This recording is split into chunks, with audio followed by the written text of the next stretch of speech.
Today I'm gonna melt this aluminum chair in my microwave. This is an ordinary household microwave.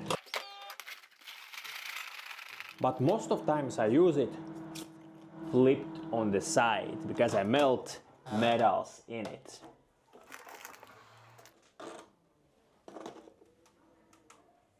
The trick is in silicon carbide crucible. It absorbs microwaves and converts them into a massive heat. Hot enough to melt aluminum or even cast iron. This is a knife I made in a previous video. Turns out putting metal in a microwave is not as crazy as it sounds. It's not like I'm trying to melt a chair in the microwave. Yeah, right. Normally I don't buy or collect large pieces of metal because that means I'll need to cut them. And it's not ideal because I live in an apartment and I have neighbors.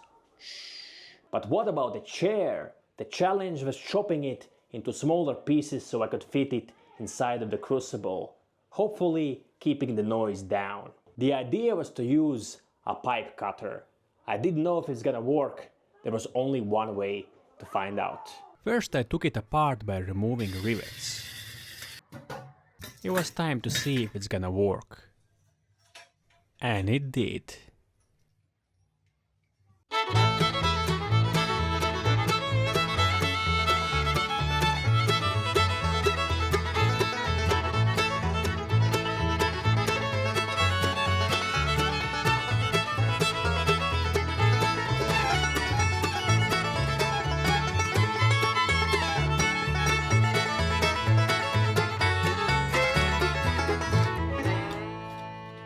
I tried to cut the seat and the backrest, and it worked, but it was way too slow. Folding was quicker. Then I went outside and spent around 50 minutes flattening all the pieces.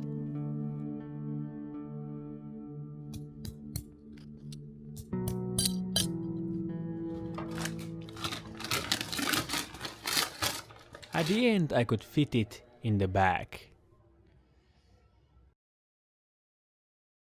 First I'm gonna make a dice and I'll use a printwave metal casting method. I have a video about it. I'm gonna put a mold on top of 3D printer around the object we printed and secure it with electrical tape. Then I mix some plaster of Paris with sand. This is a hardware store plaster of Paris. And this is the first time I'm using this brand. Running a simple G-code can be helpful to shake out the bubbles from the plaster. Now I don't always use it, but it's there when I need it.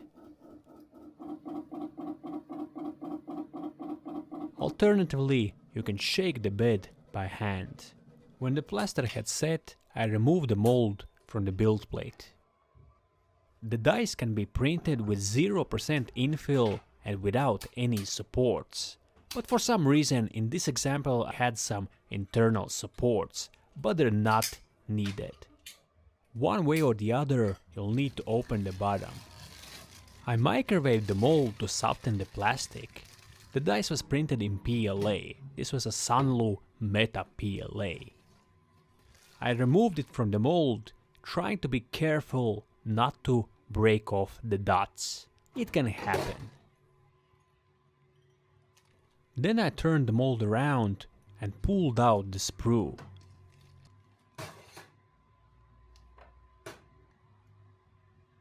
I repeated the same thing with the other half of the dice.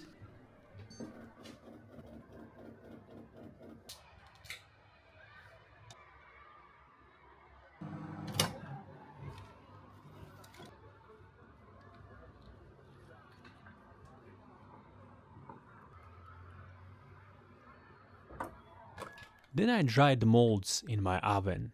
Yes, an oven. That's the beauty about this method. You don't need to use a kiln, despite the fact that some people will tell you that you do. Now I'm not saying they're wrong, but there's more to the story. It is possible, and I base it all on my own experience. Maybe this video is not the best example, as you'll see, but I'll have more videos about the topic coming soon. For now, I'll leave some info and comments for those who are interested, as this video is getting too long. These days, when people have very short attention spans, longer videos are not. I'm a cat in a box. I'm a cat in a box. Oh, come on, come back. Stay with me. You can do it. I'm gonna melt some of that chair.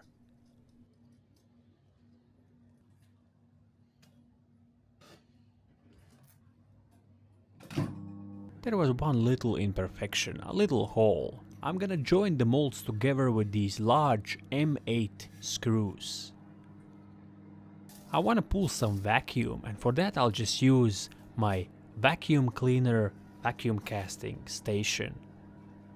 You don't really need vacuum, but I use it because I have it.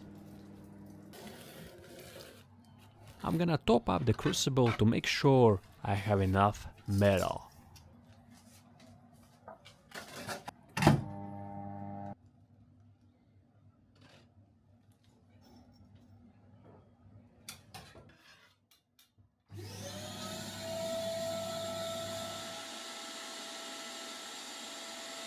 Looks like I didn't dry the mold for long enough. You see how aluminum is bubbling or dancing?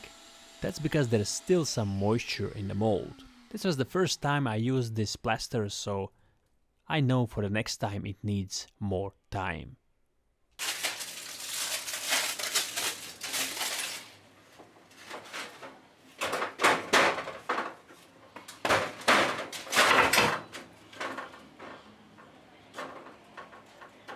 There is a little air bubble. I think that's the place where we had that hole. The only thing that I noticed now, there is actually a slight shift. It doesn't perfectly align. I'm not sure why.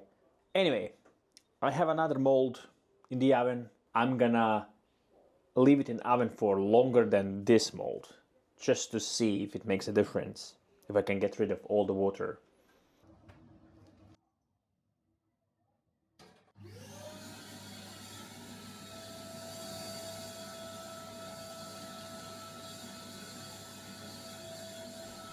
This time the aluminum is not dancing, because there's no more moisture in the mold.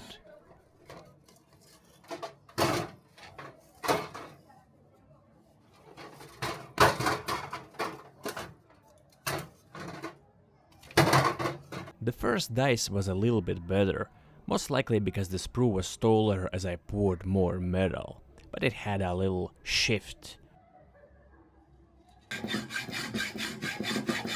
And by the way, if you wanna print your own dice, you'll find files to the dice and the box on my Patreon page and YouTube's member page. So here's the first dice that had a little shift. I probably didn't tighten the screws enough. The second dice I sanded a little bit, but not to perfection, because I'm actually not going to finish it. I want to make another dice from different metal in another video. The purpose of this video, other than having some entertainment in it, is to demonstrate the technique how you can make a dice without using any kilns. If you want even better results, you can use professional investment powder. I was going to include a segment where I talk about the reasons I've been seeing a physiotherapist and why I have a bad posture and back pains. But then I realized that this information is as useful as a snooze button on a smoke alarm. What I will say is that today's sponsor was a perfect fit. So Flexispot asked me if I wanna try out this chair. It's a C7 series office chair. Of course I said I want a chair, because if it can help me to improve my posture, yes please. Obviously there are plenty of things that you can adjust, and I'm not gonna show you all of them. So you have this lumbar support that adjusts to your back as you move. or you can lock it at a fixed position. There are different options of the chair you can choose from. For example, mine is with a mesh because I live in Spain and in summers it can get quite hot, so this is one way how I can stay cooler. There's also an option to get this chair with a footrest. Now when I first tried it out, I thought that maybe I was a little bit too tall because it didn't feel like something I'll use. But that was before I found out that this chair can do this. Yeah, put your feet up.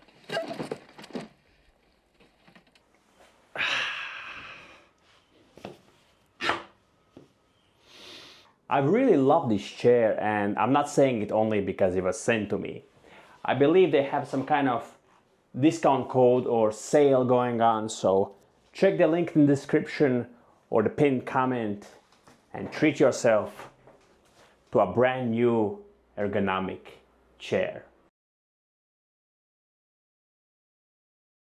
So the dice I don't need, but I tell you what I do need. A remote controls cover for my new TV's remote. Of course I could buy one, but I wanted something that's actually big, because the remote is too small for me. I can see myself losing it, even though it hasn't happened yet.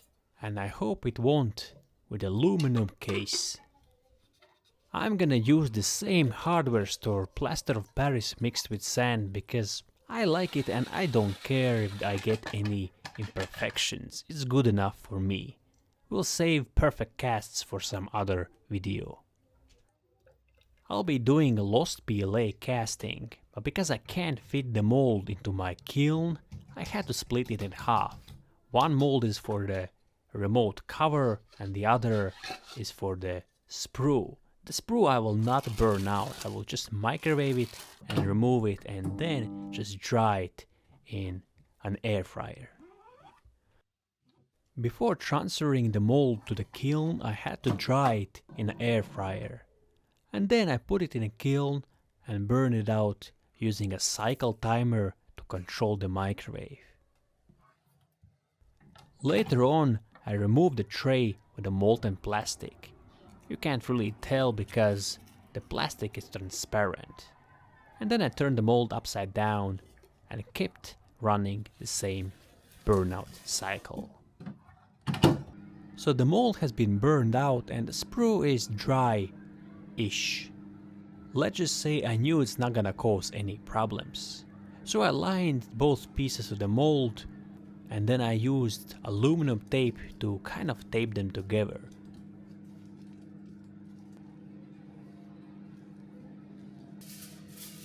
And since I'll be pulling vacuum again, I'm just gonna use this piece of aluminum to kind of make a vacuum seal. And we'll need to top up the crucible again.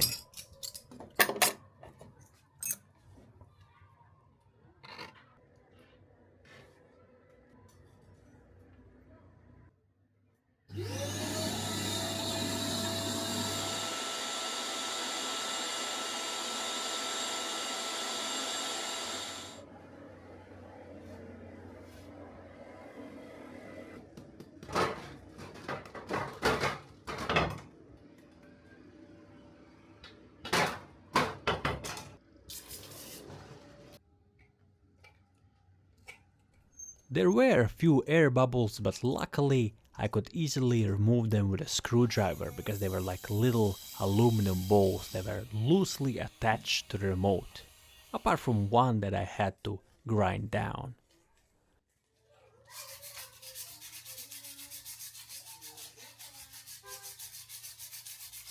So this is the way it turned out.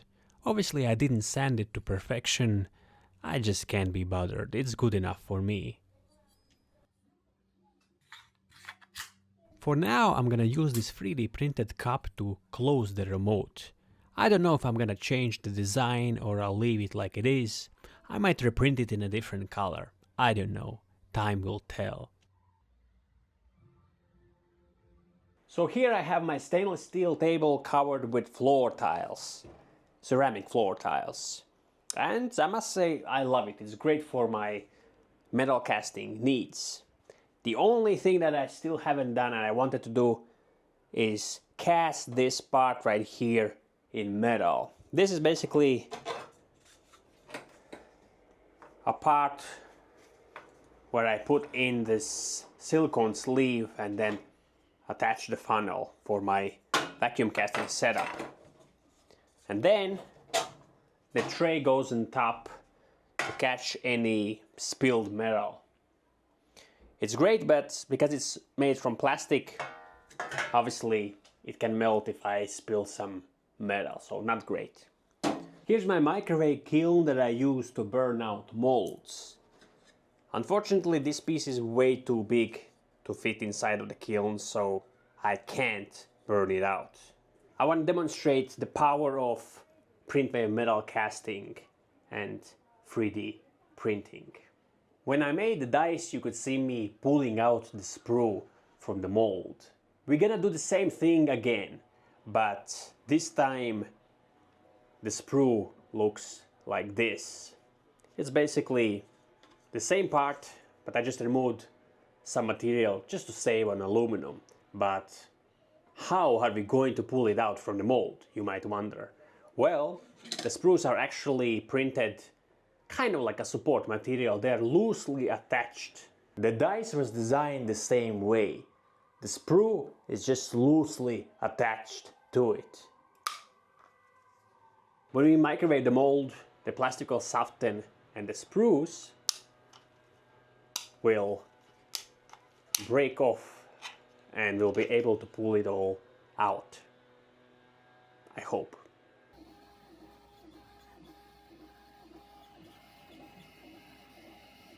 So I printed the molds. I hope I got everything right, because they are quite big. Because it's a big and heavy mold, I'm not gonna pour it on top of the 3D printer. I'm just gonna remove the build plate. I need to be careful not to bend it so it doesn't come loose. I also put some cheese wax around those sprue joints, just in case. I didn't do a very good job in mixing the plaster. First I mixed it too thin, then I tried to add more plaster, and at the end it was a bit of a mess, but well, it is what it is.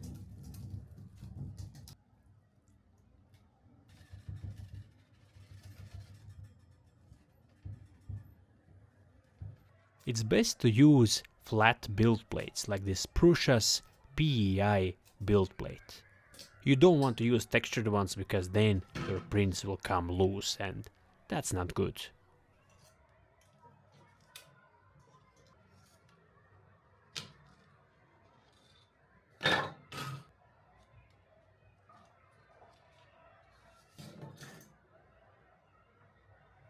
This mold was printed with translucid high-speed PLA.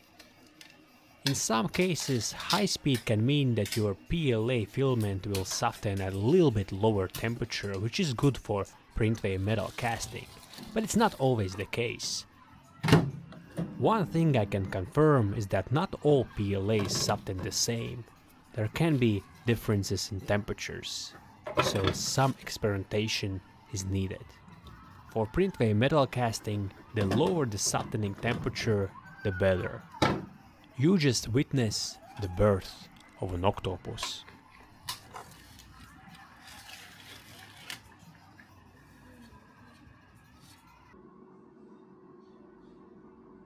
So the mold has been dried.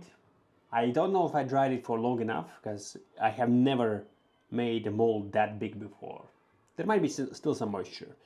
Unfortunately, it did crack, and that's probably because I was a little bit too aggressive with my oven drying. But that doesn't really bother me. What does worry me a little bit is, whether or not these two pieces actually fit together. I haven't tried it out yet. I hope I got my tolerances correctly.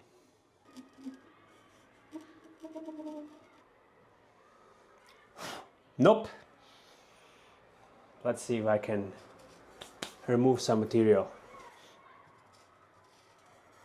Please fit. Please fit and don't break. Because I don't want to do it again. Okay.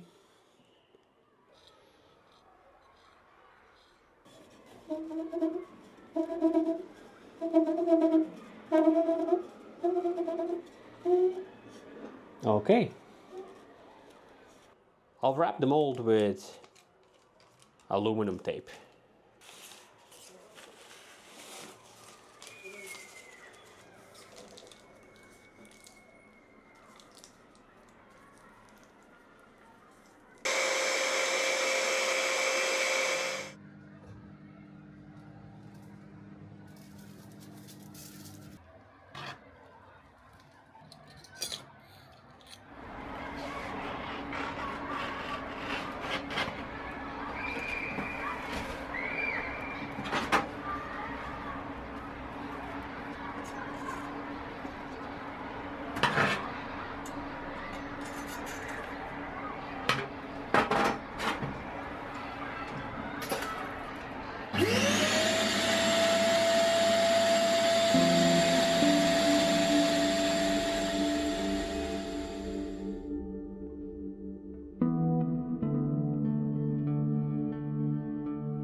Let's open up this mold. Obviously there were moisture issues. I did not dry it for long enough because, as I said before, I have never done mold this size, so next time I'll need to dry it in the oven for way longer. What I do sometimes is I put the mold very close to the heating element. That way it can heat up even more. Sometimes I can even reach 270 degrees Celsius in some parts of the mold, because my oven can go as high as 250, and because it's so close to the heating element, yeah, 270 I have seen. I didn't want to do it with this mold because I didn't want it to crack, which obviously did happen anyway. Ooh, yeah, there was lots of moisture. I can even see some moisture in the funnel. Ooh, lots of moisture. Yeah, this needed way more time. I am expecting to see cheese-like porosity.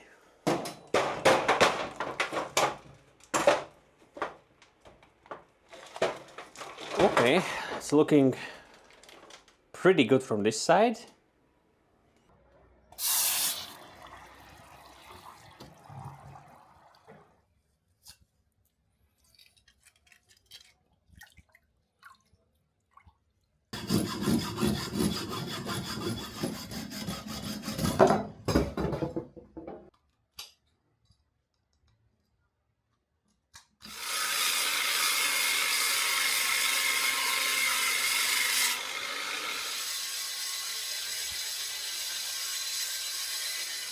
I actually consider this a success, because the moisture thing is just a learning experience, and I actually need to make another one, a bigger version. So this story is far from over.